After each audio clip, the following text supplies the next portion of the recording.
அமைச்சர் doctor Vivian Balakrishnan தமது Haaland புக்கிட்டிமா குழு தொகுதியின் போட்டி ஏற்படுமானால் அதை சந்திக்க தயாராக இருப்பதாக கூறியிருக்கிறார்.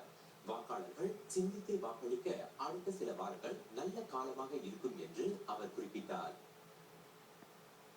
தொகுதியில் வசிப்போருக்கு தங்களை பற்றியும் தாங்கள் செய்துள்ள பணிகள் குறித்தும் நன்கு தெரியும் என்று டாக்டர் பாலகிருஷ்ணன் கூறினார்.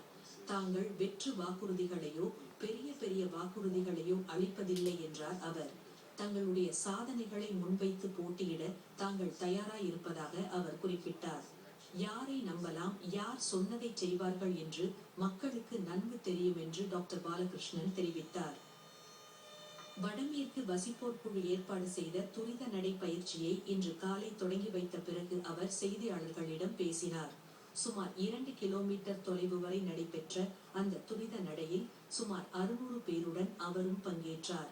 நிறுவனம் ஒன்று வடமேற்கு துரித நடை பயிற்சி மன்றத்திற்கு இன்று 250,000 வெள்ளி நன்கொடை வழங்கியது. வடமேற்கு வட்டாரத்தில் மேலும் 40 துரித நடை பயிற்சிகளை நடத்த அந்த தொகை பயன்படுத்தப்படும்.